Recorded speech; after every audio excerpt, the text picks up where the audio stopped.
पाठ 12. आम्ल आम्लारी ओळख. पहिल्यांदा बघूया आम्ल.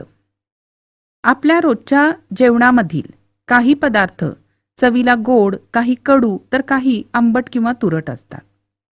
ज्या पदार्थांना आंबट चव असते, ही चव त्यांच्यात असलेल्या एका विशिष्ट प्रकारच्या संयुगामुळे प्राप्त होते आणि या संयुगाला आम्ल असं म्हणतात. आम्ल पाण्यात विद्राव्य असतात आणि ते क्षरणकारकही असतात. प्राणी आणि वनस्पतींमध्ये सुद्धा आम्ल असतात.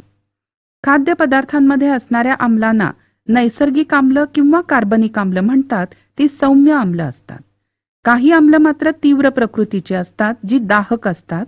उदाहरणार्थ सल्फ्युरिक आम्ल, हायड्रोक्लोरिक आम्ल. यांना खनिज आम्ल असंही म्हणतात. यांची संहत द्रावणं जर त्वचेवर पडली तर त्वचा भाजते.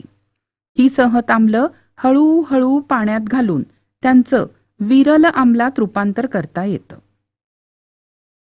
तुम्ही जर खाण्याच्या सोड्याचं विरल द्रावण चाखलं तर ते काहीसं तुरट जाणवेल.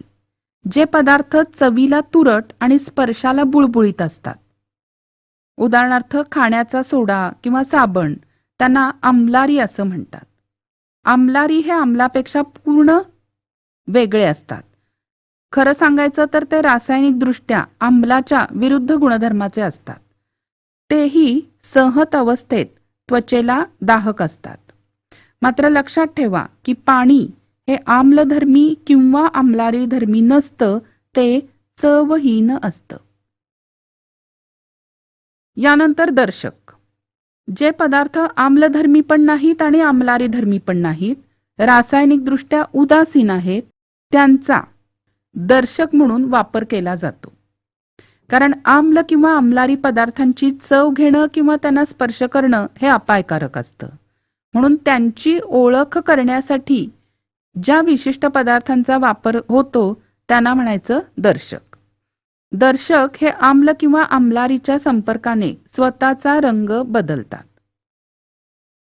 या ठिकाणी बघितल्यावर तुमच्या लक्षात येईल दर्शक पदार्थाचं नाव, दर्शकाचे मूळ रंग, आम्लातील रंग आणि आम्लारीतील रंग. पहिला दर्शक पदार्थ म्हणजे लिटमस कागद. हा मुख्यत्वे प्रयोगशाळेत वापरला जातो. हा लायकेन नावाच्या वनस्पतीच्या अर्कापासून तयार होतो. निळा लिटमस कागद आम्लामध्ये तांबडा होतो तर आम्लारीमध्ये निळा म्हणजे आहे तसाच राहतो. तांबडा लिटमस कागद आम्लामध्ये तांबडा म्हणजे तसाच राहतो तर आम्लारीमध्ये निळा होतो. मिथिल ऑरेंज हा दर्शक. हा द्रावण स्वरूपात असतो, नारंगी रंगाचा असतो. आम्लात गुलाबी तर आम्लारीमध्ये पिवळा होतो. फिनॉल्फथेलिन हा मूळ रंगहीन असतो.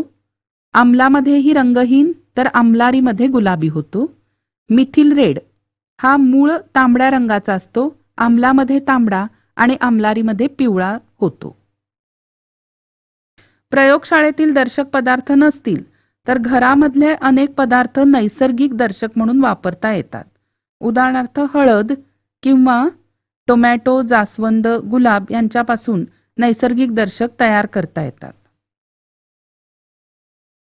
यानंतर बघूया आम्ल. आम्ल हा एक असा पदार्थ असतो की ज्याचं पाण्यातील द्रावण हायड्रोजन आयन उपलब्ध करून देतं. उदाहरणार्थ पाण्यातील द्रावणात हायड्रोक्लोरिकचं विघटन होऊन त्यापासून हायड्रोजन आयन आणि क्लोराईड आयन तयार होतो. आम्लांची उदाहरणं हायड्रोक्लोरिक आम्ल HCl, नायट्रिक आम्ल HNO3. तर आपण वापरत असलेल्या खाद्यपदार्थांमध्येही काही नैसर्गिक म्हणजे सेंद्रिय आम्ल असतात. उदाहरणार्थ व्हिनेगरमध्ये ॲसेटिक आम्ल, संत्र्यामध्ये सायट्रिक आम्ल, चिंचेमध्ये टार्टारिक आम्ल, टोमॅटोमध्ये ऑक्झॅलिक आम्ल, दह्यामध्ये लॅक्टिक आम्ल आणि लिंबामध्ये सायट्रिक आम्ल. यानंतर आम्लाचे गुणधर्म. चव आंबट, हायड्रोजन आयन हा मुख्य घटक, धातूशी अभिक्रिया होऊन हायड्रोजनची निर्मिती, कार्बोनेटची अभिक्रिया होऊन कार्बन डायऑक्साईड वायू मुक्त, निळा लिटमस तांबडा. आम्लाचे उपयोग रासायनिक खतांची उत्पादनं, तेलाचं शुद्धीकरण, औषधी द्रव्य, रंग यांच्या निर्मिती प्रक्रियेत, भिन्न भिन्न क्लोराईड क्षार बनवण्यासाठी विद्युत घटामध्ये विरल सल्फ्युरिक आम्ल वापरलं जातं. पाणी जंतुविरहित करण्यासाठी विरल हायड्रोक्लोरिक आम्ल वापरलं जातं. लाकडाच्या लगद्यापासून पांढरा शुभ्र कागद बनवणे. यानंतर आम्लारी. आम्लारी हा एक असा पदार्थ असतो ज्याचं पाण्यातलं द्रावण हायड्रॉक्साईड आयन उपलब्ध करून देतात. उदाहरणार्थ सोडियम हायड्रॉक्साईड पासून सोडियम आयन आणि हायड्रॉक्साईड आयन मिळतो. आता बघूया काही आम्लारी, त्यांची सूत्र आणि उपयोग. सोडियम हायड्रॉक्साईड किंवा कॉस्टिक सोडा NaOH कपडे धुण्याच्या साबणामध्ये. पोटॅशियम हायड्रॉक्साईड किंवा पोटॅश KOH आंघोळीचे साबण आणि शॅम्पू. कॅल्शियम हायड्रॉक्साईड किंवा चुन्याची निवडी CaOH2 उपयोग चुना किंवा रंगसफेदीसाठी.